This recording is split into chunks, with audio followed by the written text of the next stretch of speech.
काफी समय पहले की बात है। रामगढ़ नाम के एक गांव में हरिया नाम का एक बुढ़ा किसान अपनी बेटी के साथ रहता था। हरिया बेहद गरीब था।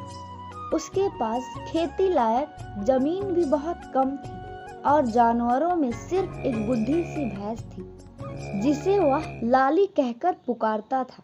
हरिया की पत्नी बहुत पहले ही गुजर चुकी थी। बेटी मीना ही उसका सहारा थी।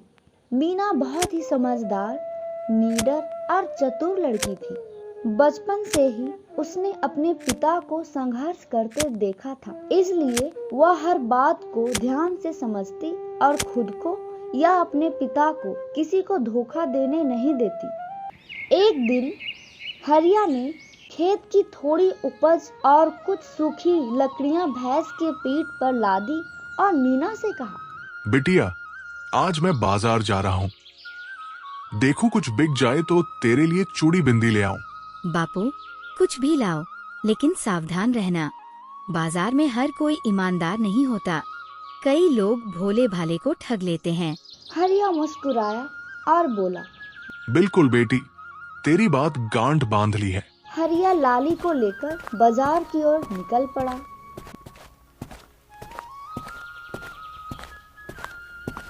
बाजार में हरिया एक कोने में बैठकर आवाज लगाने लगा, लकड़ियां ले लो, लकड़ियां ले लो, ताजा अनाज ले लो।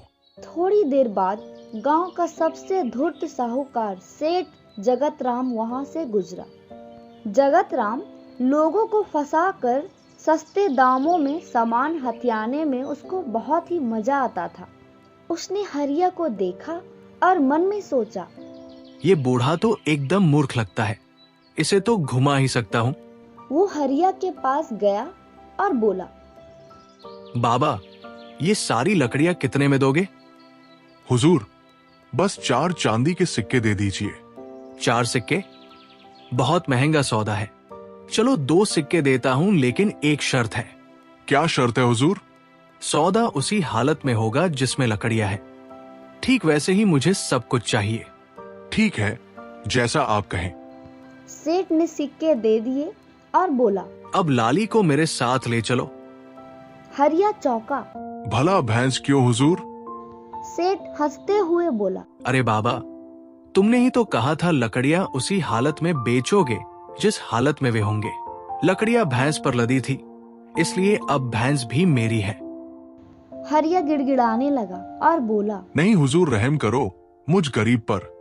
ऐसा मत करो, मैं बर्बाद हो जाऊंगा हुजूर। गांव के कुछ लोग जमा हो गए और सेठ ने बड़ी चालाकी से माहौल ऐसा बना दिया कि लोग हरिया को ही गलत समझने लगे। बेबस हरिया की एक न सुनी और सरपंच सेठ का करीबी था, इसलिए उसने फैसला सेठ के पक्ष में ही सुनाया। घर लौटकर हरिया फूट फूट कर रोने लगा और मीना को सारी बात बताई।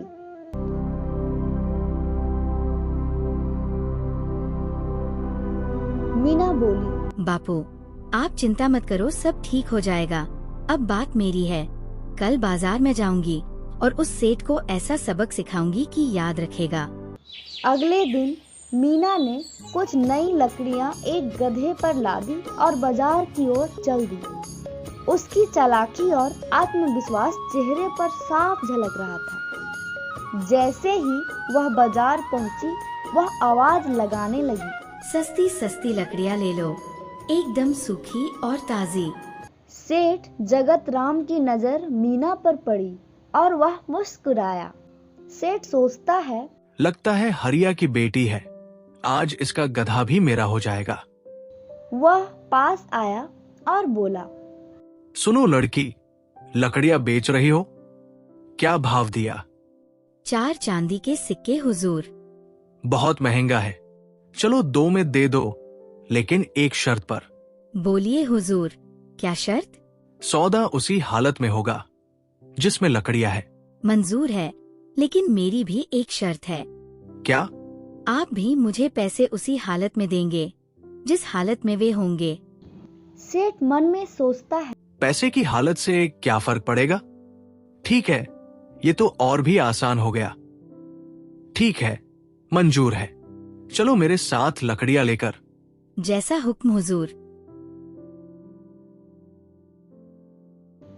मीना लकड़ियां और गधा को सेठ के घर ले गई। चलो अब लकड़ियां यही रख दो और गधा यही बांध दो। जैसा हुक्म हुजूर। अब मेरी कीमत दीजिए। सेठ ने जेब से 3 सिक्के निकाले। वे कीचड़ में सने हुए, गंदे और घिसे हुए थे। एक का कोना भी टूटा हुआ था। मीना ने मुस्कुराते हुए कहा, हुजूर, अब आपकी बारी है। आपने वादा किया था कि पैसे उसी हालत में दोगे जिस हालत में वे होंगे। तो क्या हुआ, दे तो रहा हूं ना। लेकिन ये तो गंदे सिक्के हैं, और देखो एक सिक्का तो आधा टूटा है। और रही बात उसी हालत की, तो जिस हाथ से आप ये सिक्के दे रहे हैं वह भी उसी हालत में चाहिए। सेठ चौंका। क्या मतलब? मतलब साफ है हुजूर। जैसे कल आपने मेरे बापू से कहा कि भैंस भी लकड़ियों के साथ थी, इसलिए आपकी है, वैसे ही अब ये गंदे सिक्के जिस हाथ में हैं, वो भी मेरी होनी चाहिए। मीना ने जोर जोर से चिल्लाना शुरू कर दिया। सुनो सुनो, गांव वालों सब लोग सुनो। ये सेठ धोखेबाज है। इसने कल मेरे पिता की भैंस छीन ली, आज मेरा गधा चाहता था, अब ये वादा निभाने से डर रहा है। लोगों की भीड़ लग गई। अब की बार मीना ने गांव वालों को भी पहले से तैयार कर रखा था। सेठ पसीना पसीना हो रहा था। भीड़ से एक बुजुर्ग बोला, सेठ, अब फैसला पंचायत में होगा, लेकिन इस बार सरपंच नहीं, गांव के सारे लोग मिलकर फैसला करेंगे। मीना ने सबके सामने पूरी बात बताई और सेठ का पुराना कारनामा भी उजागर कर दिया। लोगों ने एकदम एक मत होकर फैसला सुनाया। सेठ को हरिया की भैंस लौटानी होगी और मीना को दोगुनी कीमत दी जाए। सेठ गिड़गिड़ाने लगा, लेकिन गांव के भीड़ के सामने उसकी एक न चली। अंत में हरिया की भैंस उसे वापस मिल गई। मीना को दोगुनी सिक्के और इज्जत मिली। सेठ की चालाकी पर अब लोग हंसते थे और कहते थे, जितनी चालाकी सेठ के पास थी, उससे दुगुनी चतुराई मीना के पास है। इस कहानी से हमें यह सीख मिलता है कि अन्याय के आगे झुकना नहीं चाहिए और चतुराई से किया गया प्रतिकार सबसे बड़ा हथियार होता है। अगर आपको ये कहानी अच्छी लगी हो तो प्लीज लाइक करें, कमेंट करें और हमारे चैनल को सब्सक्राइब जरूर करें। धन्यवाद।